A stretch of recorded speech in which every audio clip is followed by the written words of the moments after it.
19 April আসন্ন 7 রামনগর বিধানসভা কেন্দ্রের উপনির্বাচনকে উপলক্ষ করে বাড়ি বাড়ি প্রচারে ঝড় তুললেন বিজেপি প্রার্থী দীপক মজুমদার। সোমবার সকালে তিনি কৃষ্ণনগরস্থিত মেহের কালীবাড়ি রোড এলাকায় বেরিয়ে পড়েন ভোট প্রচারে।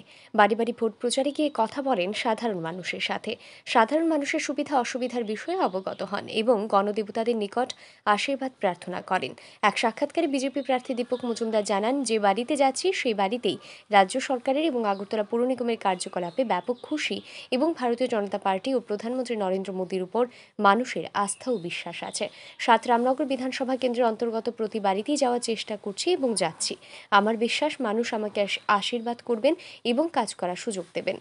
প্রতিটি বাড়িতেই যে বাড়িতে যাচ্ছি সবাই কিন্তু আমাদের রাজ্য সরকার এবং আমাদের পৌর নিগমের কাজে সবাই সন্তুষ্ট এবং ভারতীয় জনতা পার্টির উপর মানুষের বিশ্বাস এবং আস্থা আছে নরেন্দ্র মোদীর উপর।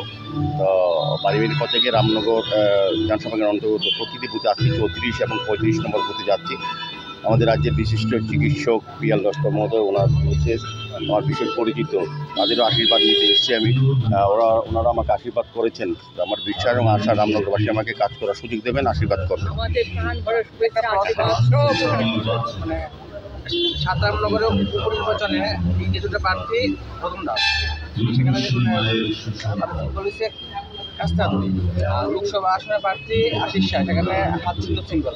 আর বিজেপির প্রার্থী আপনার উপনির্বাচনে আপনি নিজে লোকসভা আসনে আমাদের প্রথম, এই জন্য সিম্বলটা নিয়ে কি বলবেন? না, আমাদের তো একই সিম্বল, একই নেতা, নরেন্দ্র মোদীর নেতা আমাদের ডক্টর মানিক শাহ আমাদের এই রাজ্যের নেতা, এবং আমাদের একটাই সিম্বল পদ্মফুল। বিপ্লব কুমার দেবকে পদ্মফুল দেওয়ার আহ্বান রাখছি আমরা, এবং আমি নিজে প্রার্থী রামনগর উপনির্বাচনে পদ্মফুল চিহ্নে। আমাদের চিহ্ন একটাই, কিন্তু এই রামনগর এলাকার মানুষ বিভ্রান্ত হচ্ছে সিপিএম এবং কংগ্রেসে। তারা একজনকে বলছে কাস্তায় তারা ভোট দিতে, আরেকজনকে বলছে হাত চিহ্নে ভোট দিতে।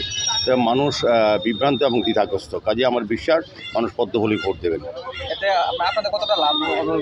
সবটাই লাভ। দেশের মানুষই তো নরেন্দ্র মোদীর সঙ্গে আছে, আমাদের রাজ্যের মানুষও আছে। আমাদের দুবার সরকার করেছে, আমাদের পৌর নিগম এবং সমস্ত ইউএলবিগুলি, আমাদের পঞ্চায়েতগুলি বিজেপির নেতৃত্বে আছে। কাজে আমাদের উপনির্বাচনে এই সিটটাও সুজিত দত্ত বিজেপির উনি বিধায়ক ছিলেন। কাজে সবটাই তো আমাদেরই। উল্লেখ্য, আগামী 19 এপ্রিল ত্রিপুরা লোকসভা আসনের নির্বাচনের পাশাপাশি 7 রামনগর বিধানসভার উপনির্বাচন। 7 রামনগরের উপনির্বাচনকে কেন্দ্র করে বিজেপি মনোনীত প্রার্থী দীপক মজুমদার রামনগর এলাকায় বাড়ি বাড়ি ভোট প্রচার জোর কদমে চালিয়েছেন। কারণ ইন্ডি জোটের প্রার্থী তথা রতন দাসের বিরুদ্ধে তাকে লড়াই করতে হবে। এই দিন তিনি নিজের পাশাপাশি রামনগরবাসীর উদ্দেশ্যে পশ্চিম ত্রিপুরা লোকসভা কেন্দ্রের বিজেপি প্রার্থী বিপ্লব কুমার দেবকেও পদ্ম চিহ্নে ভোট দিয়ে বিপুল ভোটে জয়ী করার আহ্বান জানিয়েছেন। এই ক্ষেত্রে বিজেপির প্রতিদ্বন্দ্বী প্রার্থী সিপিআইএমের রতন দাস দুটো রাজনৈতিক দলই জনগণের কাছে গিয়ে আশীর্বাদ চেয়ে নিচ্ছেন। কিন্তু এবার দেখার বিষয়, জনগণ আগামী 19 এপ্রিল কার পক্ষে ভোট বাক্সে ভোট দিয়ে প্রার্থীকে জয়ী করেন। Bureau report, RE news.